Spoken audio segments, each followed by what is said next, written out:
From the American Neurological Association, I'm Adeline Goss. This is ANA Investigates. Test. Okay, all right, here we go.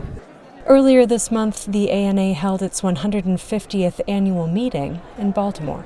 So lots of celebration this year, and of course it's in Baltimore. Go Ravens. To mark the occasion, this month's episode is ANA 2025, the Boots on the Ground version. The boots in question were those of outgoing ANA Education Innovation Committee Chair, Dr. Michelle Johansen of Johns Hopkins University. She set out to capture the meeting one interview at a time. Without further ado, here's Michelle. This is Michelle Johansen. It's Sunday morning at ANA Investigates, and I'm here talking to some people about a session that we were just a part of. Can you go ahead and introduce yourself for me? Sure. I'm Dr. Bill Flavin. I'm an assistant professor at UCLA. I'm Dr. Nina Shore. I'm from NIH, and I'm the Deputy Director for Intramural Research. That's wonderful. We've got a lot of expertise in the room already. So can you tell me, what does the ANA mean to you? So I feel privileged to be here. It's my first ANA meeting, and I guess as a new assistant professor hoping to build a research lab, hoping to be in academic neurology, it seemed like this was the community of like-minded individuals, people willing to support junior career investigators who want to make an impact in the clinic and in the research lab. So I'm happy to be networking. That's awesome. Well, welcome. I'm so grateful I was able to grab and talk to you. Nina, you obviously bring a different expertise. What does the ANA mean to you?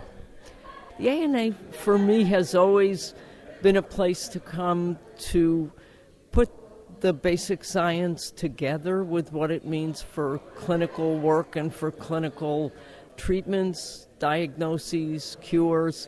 I don't think there are very many places that juxtapose them and that make them bear on one another in quite the way that ANA does. And also at my stage of the game, it's also almost a family reunion. It's a chance to see the people who trained me, the people alongside whom I trained, and the people I trained. And that's a very exciting thing to see. So you guys chose this particular session. So Bill, do you mind describing the session that you just took part in? Sure. It was a great panel sort of view from leadership supporting research from NIH to NINDS in particular with Dr. Koroshetz, and then through the VA. I guess for me, just more advice on what are the priorities of the current administration, how can I align my science with those goals to the best of my ability and persist in applying and be funded to be continuing my independent career. That's awesome. Oh, and we have Peter Todd. How are you doing?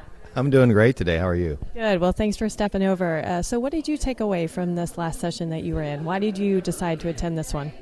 Well, I tried to attend to kind of get a pulse on where we're at, hearing directly from some of the leadership in these spaces. I think there's been a lot of noise out there, and it certainly affected the trainees that I'm trying to help guide in our work at Michigan. And to be honest, I was really happy with the sort of more positive messaging that I was getting from the folks at NICHD and NINDS. So I just, support their efforts to make sure this important pipeline to new scientists and physician scientists working in these critical disease areas continues. I think, right now in academic neurology, people can feel pretty depleted, and there can be a lot of stress and a lot of anxiety speaking about getting funding, et cetera, and that's something that sets the ANA apart, is that it's for the academic neurologist. So how would you encourage people based on this session? What words would you offer to academic neurologists? So I think that the goals and the mission and the vision of NIH and the VA and all of the other funding agencies has been exactly the same and remains the same now. The critical importance for developing an understanding of disease and an understanding of what maintains health and how we prevent disease, that's not going to go away. Careers are long, and actually most people that are having these debates and concerns have spent a lot of time already getting to where they are. So I would actually encourage people to be hopeful, to continue to stick with the things that that brought them where they are, and try to just make that noise go away a bit, focus on what you really want to do and be. All right, that was perfect. Thank you guys so much. Test. All right, here we go. Welcome back to another session of ANA Investigates, and I have the one and only Romer G. Caden. Hello, hi. This podcast is near and dear to my heart because when we started out, it was just me and a handful others. If you have the time to roll back down and listen to the very first podcast, you will recognize a voice there. But I'm Romer Giucaden. I'm a past vice president of the ANA and also a professor of neurology at Johns Hopkins, and I'm happy to talk to you about wonderful things in the ANA. So I wanted to talk to you, obviously, because you have a unique perspective about something that we were just talking about the K Award. So tell me a little bit about how that factors into this ANA annual meeting. So this is actually very important for the ANA because the core mission of the ANA is academic neurology. And for us to be really true to academic neurology, we have to be able to nurture, develop, and really support academic neurology from its core. And there's nothing more important than collaborating with NINDS and the K training program. So this has been going on. So NINDS, thanks to them, fund it, and they have it done here at the ANA. So when you have a K award, they require all of the K awardees to attend at a certain part of their award because this is actually part of their learning to be exposed and to, just get to work with the committee here at the ANA. One key message that came out during this discussion was strength in numbers. When you have a K and you're invited here, you're not alone. There's an entire infrastructure that's not only with NINDS but also with ANA that has been here for years. This is not just yesterday. This has been going on for many years. And then what is put forward here are people who are at your level, if you're a K awardee, and people who have been doing this for decades. So you personally, Romer, coming from being an ANA member for a long time, what does the ANA mean to you, and why would you encourage someone to be involved in these annual meetings? Oh, absolutely. So I'm not young anymore. I actually am part of the generation, and even earlier, where we were diagnosed and adios generation. But it's just amazing right now when you attend the sessions here. ANA is the organization that actually shapes the mindset of academic neurology leaders. This is where the early evolution of neurogenetics, diagnostics, and everything are presented. So in the end, if you are a member, you are in the right place because we are 150 years. Can you just imagine what this will look like in 200 years? Oh my God, I cannot even imagine. Well, congratulations, Romer, on all of that you've done for this 150th annual meeting, and we'll close it there, and thank you so much for your time. All right, so here we are at the poster session, and I have the great pleasure of speaking to our president-elect of the ANA. Would you go ahead and introduce yourself for our listener? This is Tom Carmichael. Great to chat with you. Yeah, so Dr. Carmichael, you're stepping into a really big role. Obviously, Dr. Ross was the president, and she's closing out her term. Is there anything in particular when you think about the ANA or the future of the ANA that you want to impart to people listening to this podcast? Well, I think one of the remarkable things that's occurred under the last three presidents really has been to fashion ANA as not just a leader in academic neurology, but really as a crossroads, a sort of hub where different types of academics, industry, health systems, the entire ecosystem can connect, can come together, cross paths, and think about new directions. And I think that's something that is really of value that we can enhance moving forward. Yeah, that's perfect. Is there anything in particular from this year's meeting that really stood out to you, or a session that you particularly enjoyed? I think this year's meeting shows the adaptive qualities of the ANA, the GLP-1 session, or the idea of how we value and treat genetic diseases as they age. I think it shows yet again how ANA is nimble and moves forward and is constantly addressing new problems. Yeah, I love that word, nimble. I think that's a fantastic sort of encapsulation of this meeting in general. I think right now there's sort of a feeling of stress as an academic neurologist, not really knowing what the future holds. What encouragement would you give to somebody maybe who's just starting out as an academic neurologist and is on this field and maybe a little bit uncertain? Should they continue to pursue academic neurology? I think it's useful to recognize that this is a long-standing discipline, that academic neurology has a grounding in really in suffering in our patients, and recognizing that and how we might find new cures and new ways to treat and move forward. So in a sense, it's a lot about human dignity and valuing that, and that's timeless. And so political trends will come and go, but our patients are always there and will always provide a pathway and a motivation to move forward. That's perfect. Thank you so much for your time. Yeah. All right, so here we are at the lunch session, and I'm talking to a group of 3 residents who have decided to attend ANA 2025. So can you guys go ahead and introduce yourselves for me? Hi, I'm Karishma Popley. I am a PGY4 chief resident at Hopkins right now. I'm Kate Zah. I'm also in training at Johns Hopkins Hospital. Hey, I'm Aparna. I'm also a PGY4 at Hopkins. All right, so why did you guys decide to come to the ANA? I think it's a great opportunity to learn from some of the leaders in neurology, to see what groundbreaking research is being done, and also to network with people from all other great academic institutions here in our home city of Baltimore. And especially, we have so many residents who are presenting posters at the ANA today. We just really wanted to come out and support them.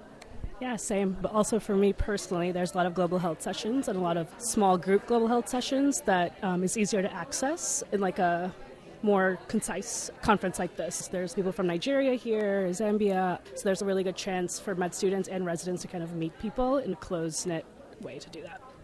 Okay, and so, residents may be saying, hey, we're incredibly busy. How in the world would we ever take off time to go to a meeting, and what is it worth to us? What would you tell them?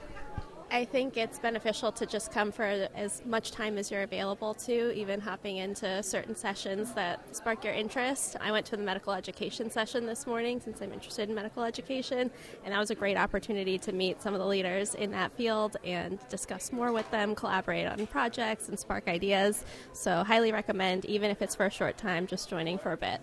All right, so do you guys think you're going to get a good lunch? I'm looking at it right now. I think so. Looks to be like a lot of spread, so yeah, I think we're Always come for the free food. All right, thank you guys so much. Thank you. Okay, here we go. Welcome to our ANA Investigates podcast, and I have the privilege of speaking to 2 women. We just finished the Women in Neurology ANA 2025 session, and I would love if you guys would introduce yourselves. Sure. I'm Imama Naqvi. I'm a vascular neurologist at Columbia University. Hi, I'm Leslie Scaleras. I am the Vice Chair and Stroke Division Director at Northwestern and the Secretary of the ANA. That's awesome. Thank you guys for taking a couple minutes to speak to me today. So you chose this session to come to the Women in Neurology and ANA. Why did you do that? I just wanted to be inspired by all the women I would meet. I'm thinking about how am I moving from assistant to associate professor? What are the things that are meaningful to me in life? And I am pregnant and having a baby, so I'm really thinking about how I'm going to restructure my plate. Congratulations. This is number 3? Yes, correct. That's the sine qua non of Women of the ANA, right? Doing it all, having the kids, doing the career, writing grants, all of this stuff. So was there anything in particular from this session that maybe hit home for you, or something that maybe you want to tell our podcast listeners about? Absolutely. I think the one lesson that resonated with me that each one of the speakers spoke about was about the power of actually saying yes with guardrails on how much you can do, the effect of multiplying your work by having overlap in the work that you do, and lastly, not compromising on the things that are most important to you. And yes, family is important. Is there anything that you want to add to that, Leslie? I guess the only other thing I would add is that careers are a journey, and that following that journey should be exciting, that we are all trying to help patients have impact, do impactful research, do impactful science, build trainees, and that sometimes the various proportions of those will change throughout our career, but that they're all important, and that there's a place for all of us here. Okay, all right. Well, thank you both so much for your time today. All right, so here we are Monday night at the poster session, and I have the privilege of talking to Dr. Rebecca Gottesman. Could you go ahead and introduce yourself for those who may not know who you are, which is probably few and far between? I'm Rebecca Gottesman. I am Chief of the Stroke Branch at the NINDS Intramural Research Program. I can't really hear you very well is the problem. Okay, well, that's fine, because that just means that we're capturing the excitement of the poster session and how loud it is and how much people are enjoying catching up with each other in an in-person meeting. So when we think about the ANA, what does the ANA mean to you, Rebecca? Well, I think the fact that it's really people focused on academic neurology is very important. And to be able to have mentorship, even if it's just casual, someone stopping by your poster, career advice, or a more formal mentoring relationship. I think that people that are at institutions where there's tons of those role models, it may not seem that imperative to have an opportunity to meet mentors as it is here, but there's so many people here who don't have that at their institution. So to be able to really give people access to really top mentors, top scientists, top leaders in the field is really pretty unique. I think the size of the meeting makes that much more possible than at these giant meetings where it's really hard to chat and get to know with those more senior people. Well, you're a perfect example of kind of the epitome of what ANA represents, because not that long ago you were planning this whole annual meeting, and then you handed it off to Allison Willis, who's done a fantastic job as well. So is there anything in particular that you want to talk about, both the past history of the ANA and the future of where you see the ANA going? Yeah, I mean, when I first became involved with the ANA, it was still an honorary organization. So I was elected, a fellow of the ANA, and that was a big deal. And you would go up to the stage and shake hands with each of the past presidents, who would all line up in a row, who frankly were mostly white men, not all, but mostly. And it was a very big deal to sort of have that honor. When Dr. Feldman made the switch and said, let's make this open to more people, it was hugely transformative in terms of how the organization really made this feel accessible to people that were not just in this honorary sort of small group of people that were elected. More people could be members, which meant more people could present, more people could share their science. And I think that watching the evolution since then has really been great to see so much more of a range of career stage, a lot more diversity in who we're seeing representing the organization and speaking at the meetings, et cetera. I think has been a huge change. We still have a long way to go, but it's really been pretty amazing to see that transformation. That's awesome. So any closing thoughts for people who are either considering coming to an annual meeting or joining the ANA, or just sort of have kind of some fears about where academic neurology is going in the future? Any encouragement for those people? Come to the meeting, because you will then be hooked. So the number of people who have said to me, I went to my first ANA meeting and I love it, and now they've gone to every one since, are too numerous to count. That was my experience. The first time I came, I thought it was phenomenal. I loved the fact that all these leaders in the field were stopping by my poster as a trainee. And so that exposure to people, that opportunity to learn about really exciting science in a not disease-centric way. So the fact that the plenaries get at so many different aspects of disease but focus on methods or focus on novel techniques, I think is really unique. And so I feel like once people come, they're easily hooked, and then they want to keep coming back. So I encourage people to take that first step and come. That's perfect. All right, you heard it first. ANA Investigates ANA2025. Thank you so much, Rebecca. Thanks so much for talking to me.